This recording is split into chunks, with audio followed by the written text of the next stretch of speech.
Okay, can those online hear us?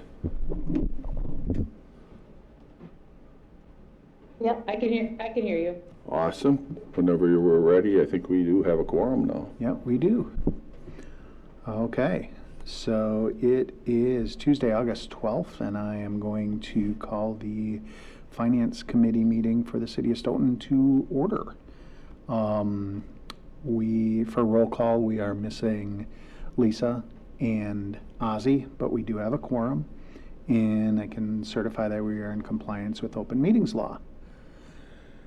I assume no one registered for public comment, so we can move right on to communications and presentations.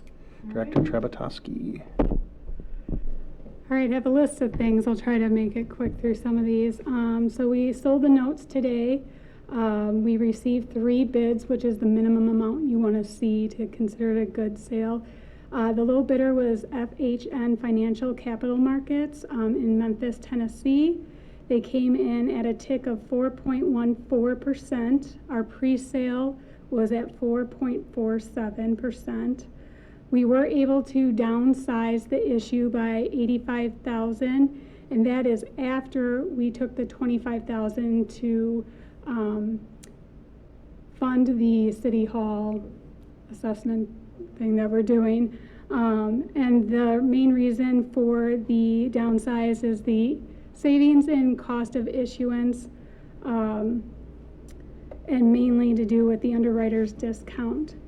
So the total net principal and interest, less what the pre-sale was about $390,000. And we should receive the funds August 28th.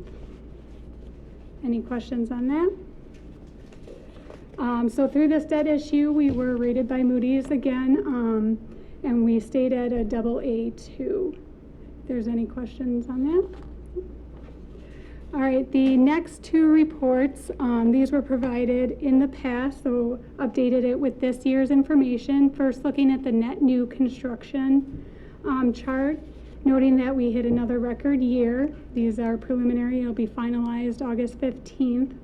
And then for the ranking at the bottom, for all of Dane County, we were in 7th. Last year we were at 8th. And then below that is just the remaining cities within Dane County to show where they were at. Any questions on that one? Okay, then the next is the equalized value recap.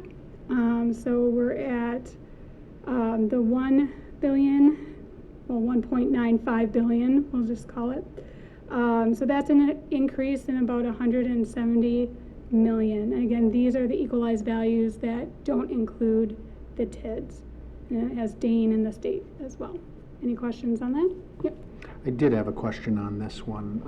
I'm a chart guy, visual, and it seems that our fluctuations were a little, especially 2025, a little bit greater than, say, Dane County, which was also pretty up and down.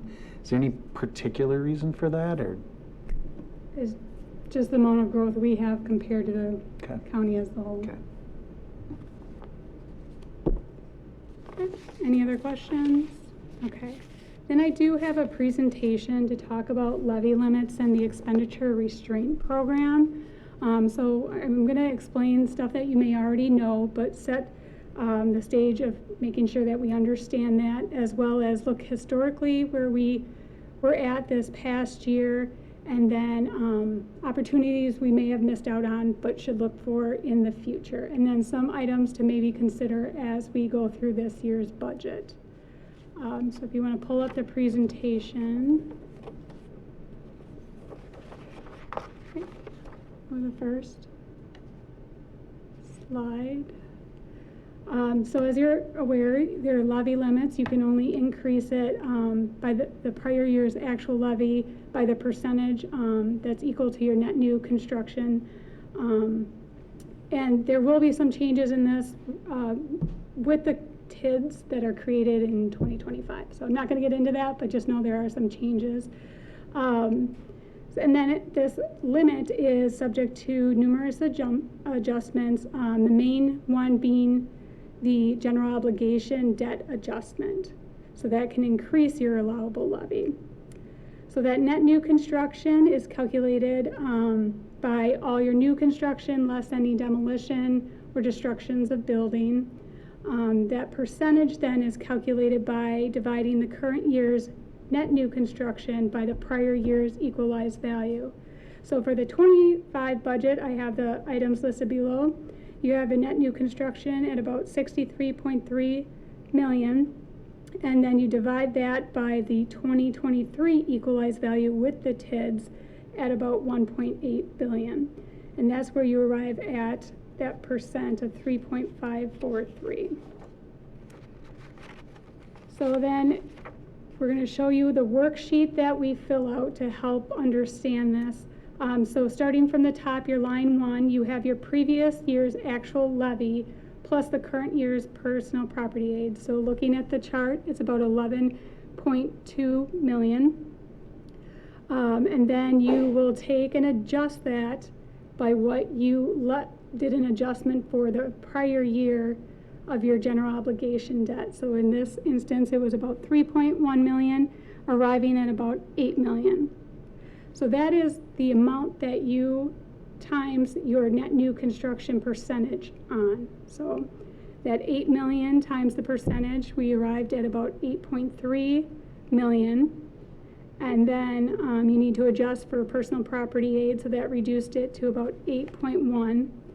And then the total adjustments, which is the majority of that general obligation debt, which for 2025, you did about 4 million. So to create your allowable levy of 12.2 million. So now I want to talk specifically about that general obligation debt adjustment. So currently the city adjustment for that general obligation debt is not the full amount of the levy portion of your general obligation debt. So for the 2025 budget, you saw that it was about 4.055 million, but the total general obligation levy portion of debt was actually 5.39 million. So there leaves a levy capacity of 1.33 million. So there's levy capacity. It's using that by adjusting how much your general obligation debt adjustment is. So know that there's levy capacity available. So why don't we increase it by the 1.33 million? Because we receive an expenditure restraint payment for keeping, limiting our growth to a certain percentage. So the 24 and 25 payments was about 230,000. To qualify for this, you need to be at least 5 mils, and that's calculated by your total levy, not including any TIF levies, divided by your TID out equalized value. So that has to maintain above 5 mils. So the change, so that you have to meet that, and then your change in general fund expenditures from the previous year must be less than allowable percentage increase. So we're going to talk about how that's calculated on the next slide. Here, if you could go a couple, one more. So for calculating out this allowable increase, you have 2 factors. You have an inflation factor, which is the consumer price index for an average of 12 months. For the 2025 budget, that was 3.2%. And then you have the net new construction portion, which you get 60% of your net new construction up to a 2% max. So the 3.543% of your net new construction times the 60% is over 2%, but you only get a max of 2%. So your 3.2% plus your 2% gives you a 5.2% that you can increase your general fund expenditures by. So if we go to the next page, we'll see a portion of the worksheet that needs to be completed. So when you looked at 24 to 25, the amount that was changed was an increase of 406,000, which was only 3.25%. So you could have increased it up to the 5.2%, but only increased it up to the 3.25%. And you had levy capacity to increase it to the full amount. So basically you missed out on $243,000 that you could have increased expenditures by and used the levy capacity to do so. So what that means is that you could have levied that amount and still qualified for the expenditure restraint as shown on this. You could have gone up to the 5.2%, only went to the 3.25%. So moving forward, looking at what options do we have, we can work on where we levy up to that expenditure restraint amount. Always using that as a benchmark. Even if we don't need it, you can budget a contingency. Otherwise, there is the option to levy the full capacity of your levy limit. So we had like 1.33 this past year, that levy capacity available.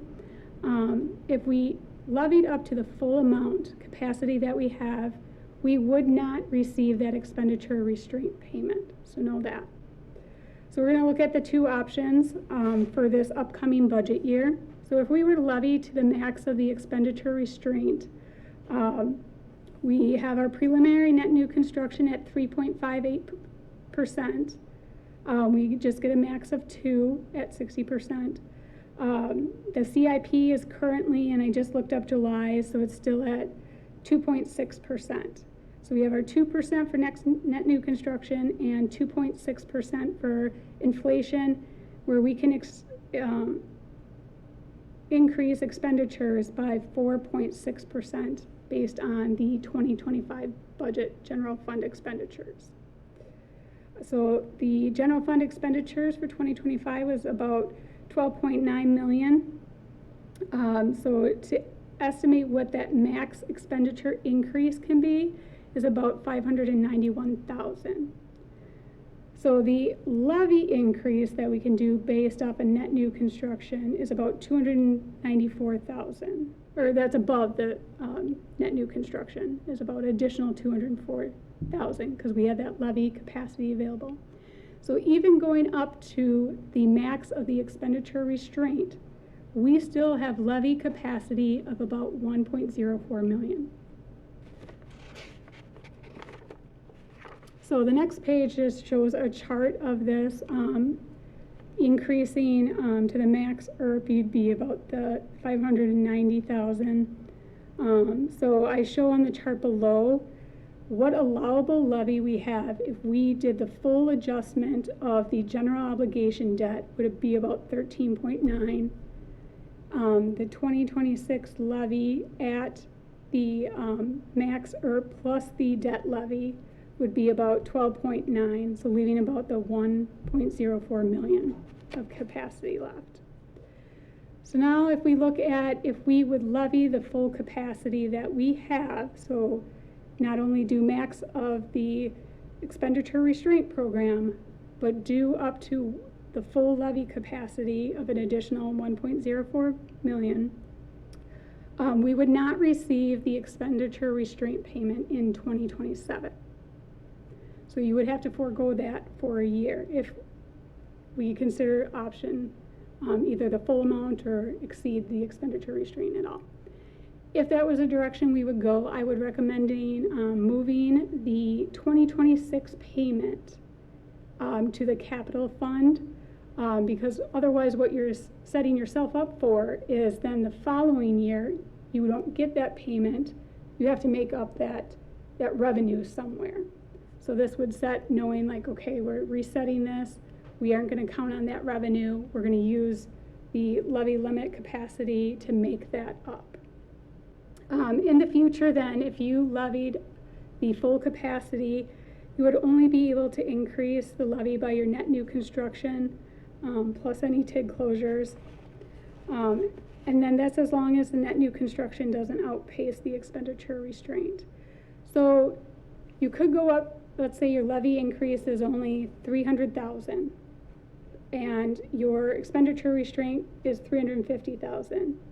Where you could levy up to the 300,000, you could use fund balance to reach that max, I wouldn't recommend it unless it's gonna be for a one-time thing, because if you're budgeting using fund balance for your operating, you're setting yourself up structurally to either continue using fund balance and then eventually somehow make that up.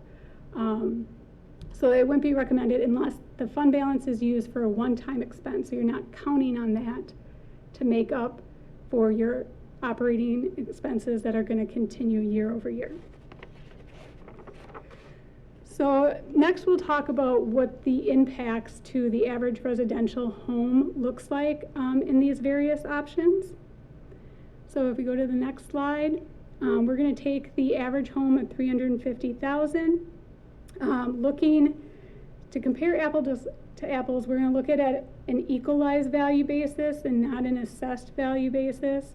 So if we look at 2025, we levied just for the general fund expenditures, so removing debt out of this, about $6.8 million. The equalized value was about 1.8, so that rate was about 3.8 on an equalized basis.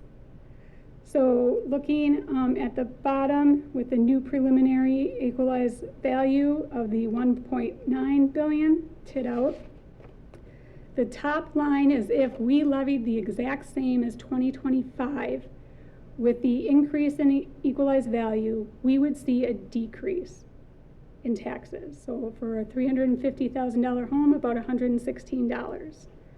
If we increase up to the net new construction, we would still see a decrease from the prior year, about $63. If we levy up to the max of the expenditure restraint, we'd still see a slight reduction of $10. If we were to do the full levy capacity, it would be an increase of about $177.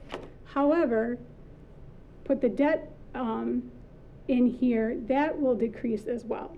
So the debt payment, the rate is currently about 3.3 on an equalized basis. It's going to drop to about 2.83. So there would be a decrease on the debt side as well, and that would drop about $74 on a $350,000 home. So truly the net increase would be about $103. So that's all I have. I'm happy to answer any questions, but I really just wanted to get this out there to see where we're at, where we could go.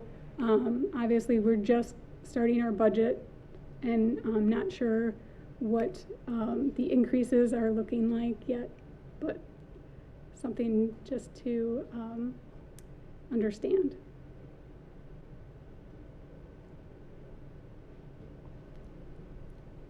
I have some questions written, but I would like to open the floor to other questions first, if anybody has any. I loved this presentation, Lisa, because for many years, it's always been like we're trying to keep the gymnastics of all of that expenditure restraint program in your mind and work through the numbers in there.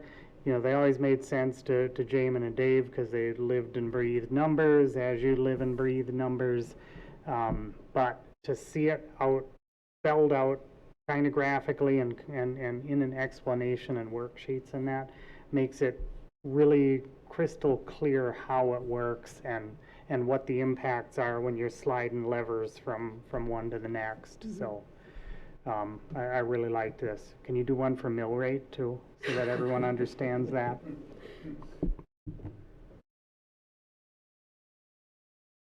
Any other questions?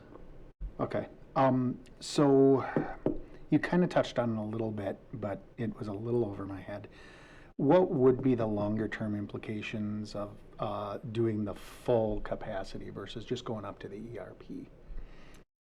It would just be any future, if the expenditure restraint percentage was, that dollar amount is higher than what your levy limit increase is the following year. Because if we're getting to the point where we're maxed now, there's no capacity left. The only capacity that you're getting is from net new construction or if a TIG closes. And again, you could use fund balance to reach that expenditure restraint max, but like I said, that if it's a one-time purchase, it's okay, but to depend on that for structurally for year after year expenses, you're not. We'd kind of be potentially hamstringing ourselves if we took this 1.04 million and spent it on something that's going to continue year after year. That could really put us in a No, bad that would position. be fine because you're resetting that. So then you're increasing your expenditures as much as you can, but your levy increase, you would reset your expenditure restraint amount. So where you wouldn't receive it in 2027, you're going to be able to increase that, then that new amount is your base amount for when you want to try to qualify it for the following year. Does that make sense? Okay.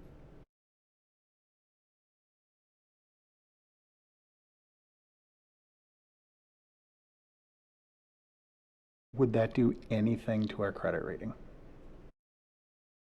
No, I mean, even like one part of the credit rating is to make sure that you don't fall a certain percent of fund balance.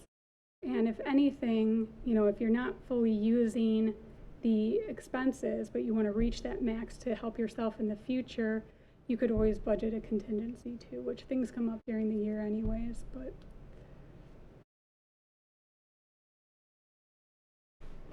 I had a broader question then, I guess. Expenditure restraint is a state levied program, is that right? It's an incentive payment right to keep Right. your expenditures below that percentage that you're calculated out. So yes, it's a payment you receive from the state. So I was curious as to why, like, that, so they tie it into net new construction. Then if our object is to really increase the housing supply in there, then how come they don't pause the expenditure restraint program so that they can facilitate the net new construction, but only do this just for a short period of time? That would be a decision they would have to make. I Right. don't know, right? I mean, that would be something that I would take to our lobbyists, and I'm sure they've had that conversation. But, yeah, it seems like, Right. and there's some municipalities that don't get the ERP, right? And I believe there's some that, some years they get it, some years they don't. Some will purposely, like if we made that decision to forego it for a year because they have the capacity. It happens a lot if you have a TIG closure. And so you get this more like a high levy limit increase, but your ERP doesn't increase as high. So then you're building capacity again. So they might forego that to reset the ERP. So they'll forego it 1 year and then apply for it again.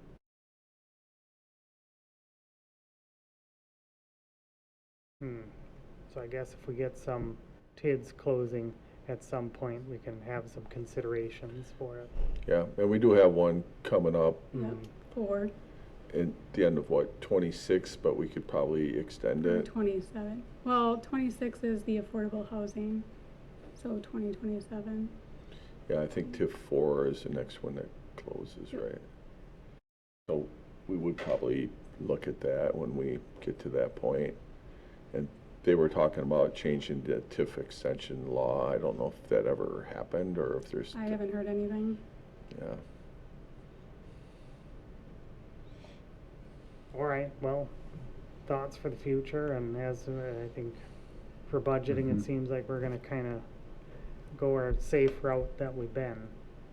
But we'll at least look at one, because it'll be interesting, you know, if you could, if you had like some magic spreadsheet where you can just adjust sliders on it, and then here's what it did, here's what it does if we do this, or if we do that, or. Do you have that magic? I'm kidding. Create a spreadsheet. But it seems like we I hear- have a little bit more leeway than maybe we had taken advantage of in the past. Yeah. Yeah, I think I just heard 2 volunteers to create this spreadsheet. I'm not good at those. That's hard to believe. I can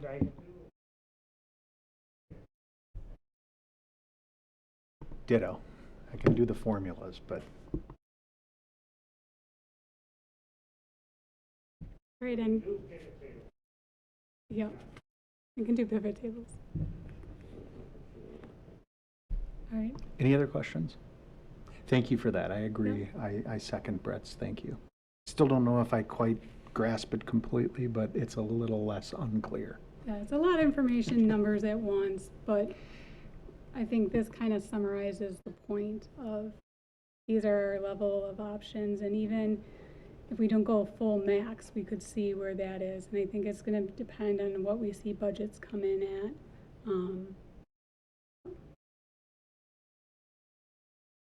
just easier to get this visually. Otherwise, it was sort of like a black box that we just dump these numbers in this side and then it spit percentages out on the other side. It's magic. Yep. All right, next, we have the finance department requested budget. So this is very preliminary. What this has in it is, or what it doesn't have is any wage increases or any increases yet to any insurance. But what we are looking at, some highlights is health insurance would go down. I have a different election than the previous finance director, so at a lower cost. We won't have that retirement line item that was for Dave's payout. So that's our general finance, and then we have our outside services on the second page. There is an increase right now to software and support, which would likely decrease. We are considering, and we'll go through this in the CIP meeting, but switching to the cloud for our financial software. And looking more into it, the annual fee would be in that initial expense, so we wouldn't have to budget for it this year, but for the following year in 2027. So again, very preliminary, but those are the highlights so far.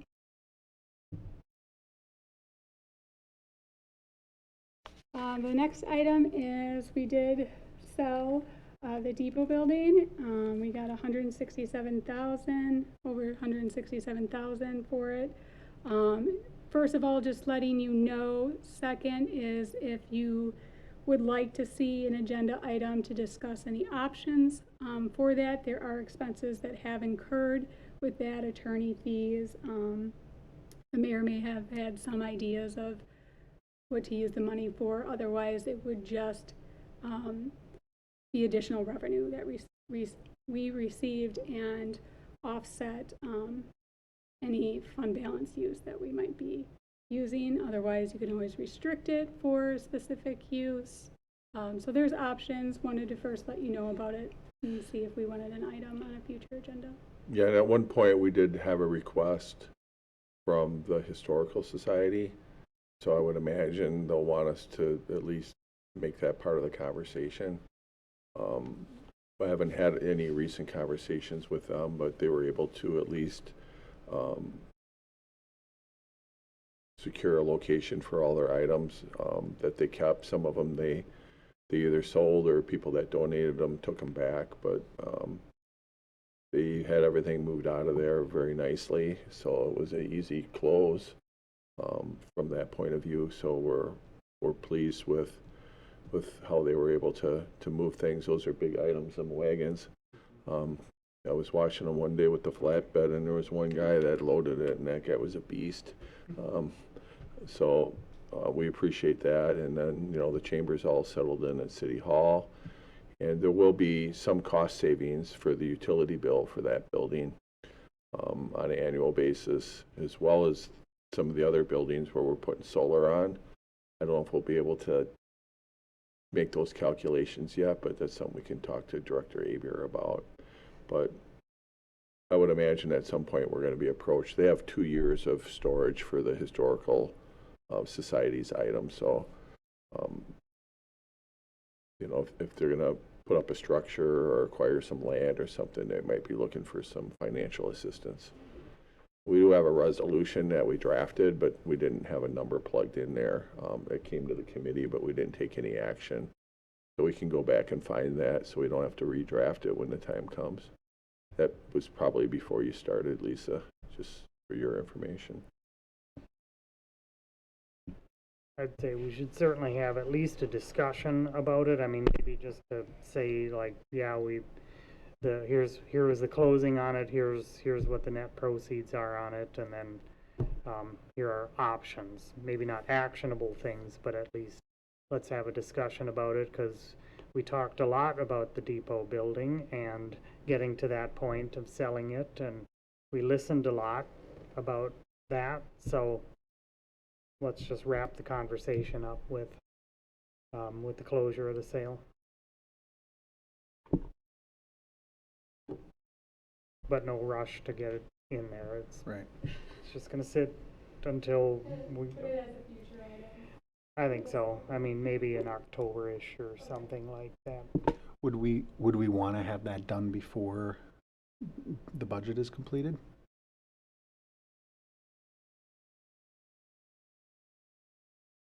We can put it on in like the first meeting in September, or I mean, anytime, but yeah, so if you're gonna wanna budget something, for next year, or, If we don't, it just rolls into the fund balance and. right, Okay. and, but there's always the option of restricting it as well. If there is another purpose or you don't have it yet, you can always restrict the funds. The only reason I asked was if we were going to wait until October, if that would create any issues, but if it doesn't, then yeah.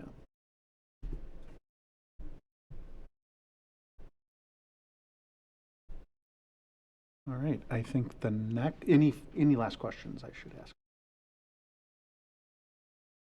All right, then I think the next item on the agenda is the minutes from the last meeting. Did we have any, well, entertain a motion? Motion to accept the minutes. Second. Okay, any changes, addendums, anything? All right, hearing none, all in favor, please say aye. Aye. Aye. And any opposed? Okay, minutes are passed.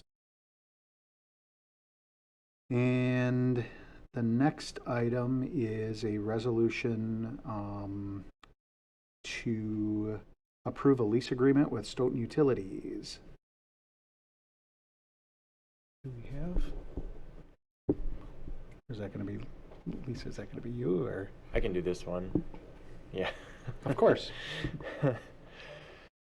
So this is somewhat odd because Stoughton Utilities is a department of the city, so they're not a separate legal entity, but for, I guess, PSC accounting rules, we have to sort of paper how the arrangement is between the city and Stoughton Utilities. So since the 90s, I think the city has leased this premises to Stoughton Utilities. There was a sort of a holdover period where there wasn't an active lease, but the lease said basically it's going to be a year-to-year lease if there's no new lease. So during that holdover period, rent was not paid. So this lease would have the sort of a makeup payment of roughly $235,000. But then the rental amount on an annual basis is approximately like the depreciation value of the building. So it's $20,000, and that's to be consistent with PSC rules. So that's the big change basically. And as far as maintenance goes, Stoughton Utilities used to do all of the maintenance.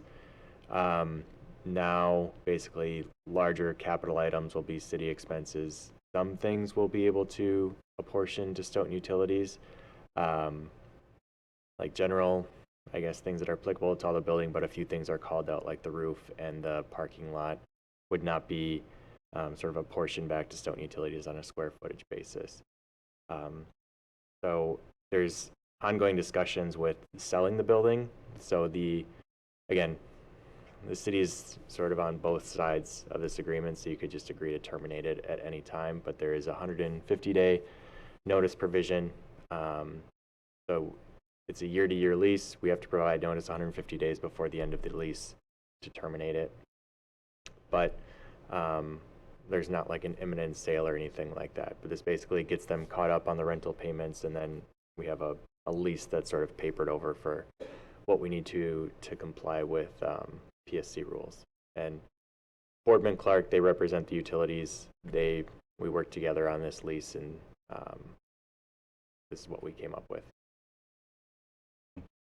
So the plan would be to have the lease under consideration here tonight, then it would go to the Stoughton Utilities Committee, and that would go to Finance after that.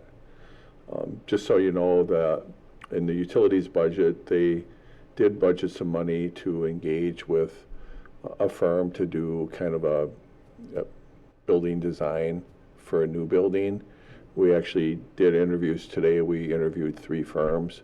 We're hoping maybe sometime next week we'll reconvene our interview team and select the firm that would start that process, so we can meet the timetable that has been kind of agreed upon verbally. We have nothing in writing for Yahara Bay for that building. So I know Attorney Matthey and some staff members have been out to tour the Yahara Bay and met with Nell, so they kind of at least know what his timeline is, and we're trying to see whether or not one of these firms that we would select, it seems like they all feel confident that they get a building designed and built within that time frame that we verbally agreed upon. Obviously, there would be some things that would have to happen before we could do all that, but at that point, then we would simply, terminate the lease when it's time for them to move out, or it's even possible that a section of the building could be rented from Yahara Bay back to Stoughton Utilities, depending on how things shake out and what their plan of action is to remodel.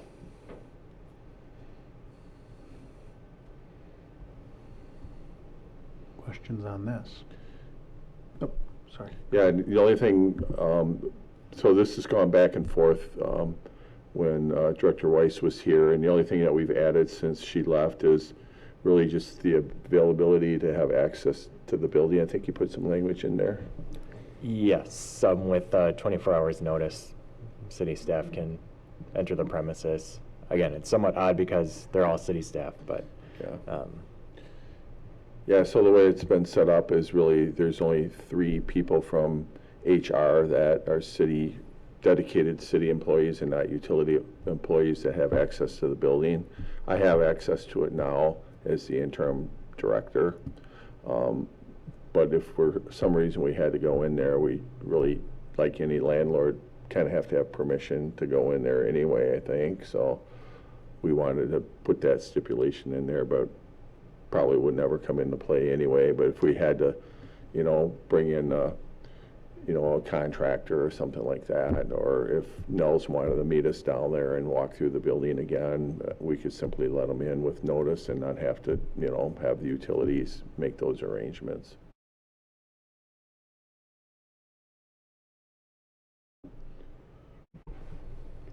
I'm assuming that, like in the signatories on there, because you're interim utilities director, that we would have a utilities director hired before then? We've had this conversation Yeah. a few times. I think as long as it's clear in what capacity the mayor is signing on, then he can sign on both sides. I mean, it's kind of like a business leasing to another LLC that is related, so it's unique, that's for sure, but We need to get you some hats. Yeah. You There switch you go. hats when you're And signing. the city attorney too, he's had this question posed to him at least 4 times now from different people, so everybody's kind of thinking alike, but he assures me that I won't go to jail if I sign on behalf of both. All right. And I don't think there would be an objection from their end. I mean, we've cleared it through the other firm, so it should be good. And then we can settle up on some of the past things and have a clean slate and focus on moving forward. That's what I'm most looking forward to, is to Putting get this this behind you. business settled and move on with it. Mhm. Any other questions, comments?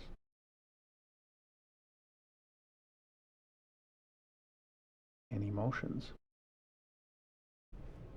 I'll make the motion to recommend the lease agreement. I'll second the motion. Okay. Motion by Brett, second by Adrian. All in favor, please say aye. Aye. Aye. And any opposed? I, Oh. Okay. You said this will go to It'll go to Utilities Committee Utilities. next, and Yep. then And back then- here? Yeah, Okay. so I think utilities meets, I don't know, is it next week or, Mondays, aren't they? yeah, I think it might be next week. And then, I don't know if you're planning on being at that meeting or not, but we can talk about that. Yeah, next Monday. And then it'll come back here then the following week. Okay.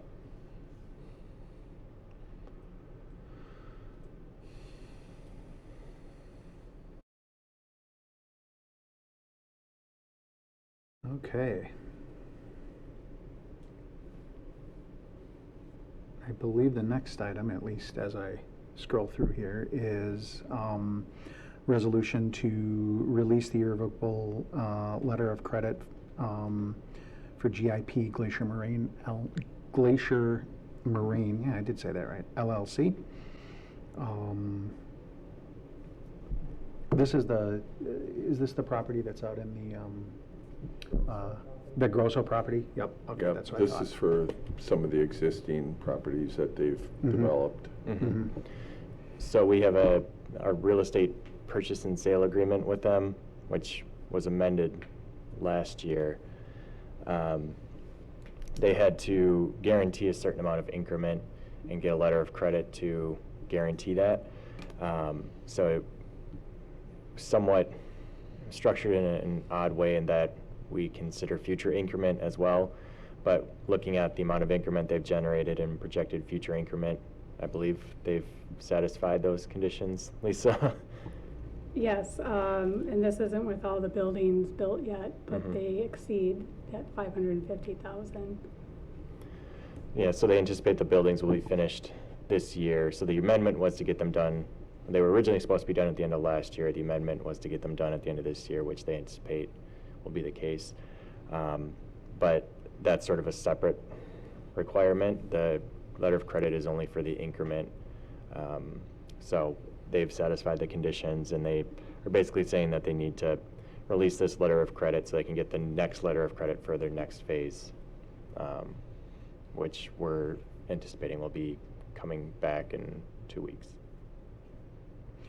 And if my memory serves, and it may not, this was that scenario where they had asked us to release it before, right? And there was a timing issue in terms of when valuations came in? They had sort of miscalculated when the increment would actually be coming in, I believe. So they had underestimated by a year.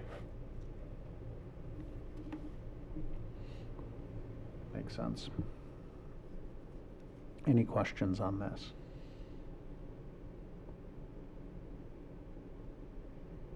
Nope, all motion to recommend. This will be, I think, the fifth, well, the final reduction, I think. But I think this is the fifth in the series. Until the sixth one. Maybe, yeah. Well, that's Well, the it'll one be they a have new to one. build next Yeah. year. Yep. But that's a clean slate. Yeah, that's a new so one. We'll be, Yep. we'll be good. All right, we have a We're moving motion by forward. Brett I'll second. and a second by Adrian.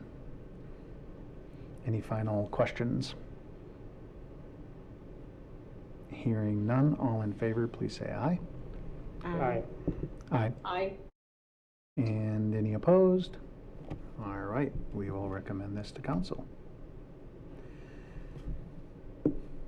And the next one, and this is a time-sensitive item, This is an amendment, this will be a resolution, and it looks like it's going to be at council tonight, too.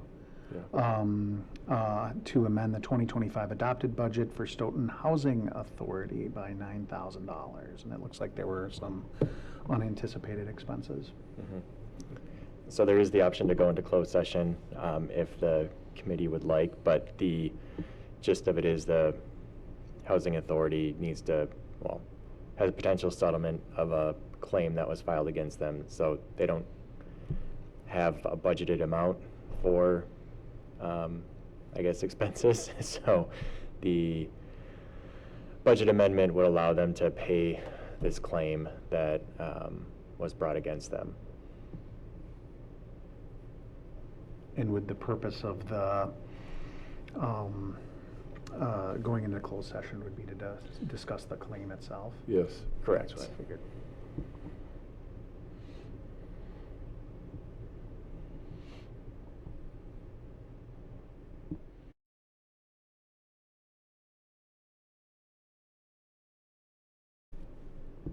And again, just for context, they're separate, well, Mhm. they're a subset of the city, so it's, again, an interesting situation. They're a subset of the city, but under statute, they are their own legal entity. So they have the authority to enter into contracts and agreements without the city's approval, but the city controls their budget. So that's why these two are interconnected. It's similar to the RDA. Okay. Although, since this claim came, we basically the housing authority sold the rights to the properties, Mhm. so we wouldn't anticipate any further claims. Correct. And it looks like the bulk of this would be coming out of fund balance. For this, it was hopes and still might happen where interest income would cover the expenses. So this has happened in the past where any housing authority expenses have been accounted for in the Affordable Housing Fund. Even though nothing's been budgeted, it's been put there in hopes interest income covers it. If it doesn't, it uses that fund balance to do so.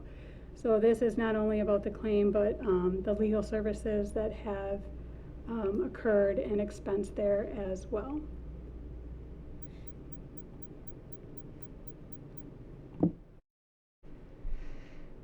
Is there a desire to go into closed session?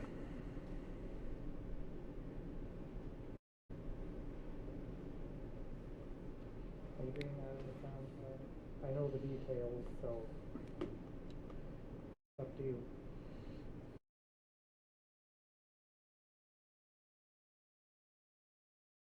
Not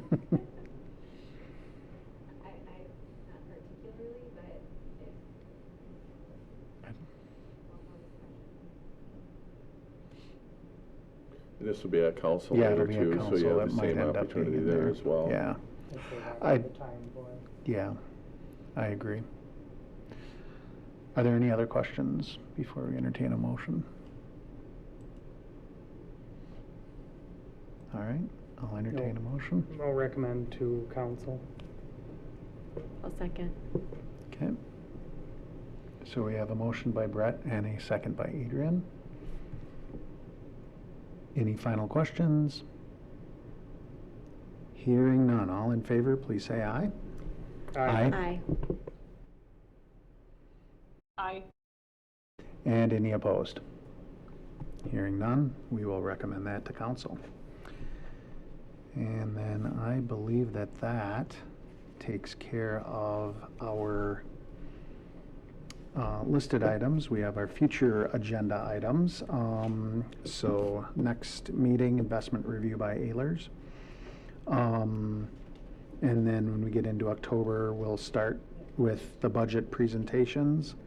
And then we have other items to consider at a date to be determined later as laid out there, including the housing fund use options, which we've discussed before, the TID conversations, and potential referendums. And as a reminder, we have CIP the 14th, 21st, and God willing, not needed, the 28th. Anything to add?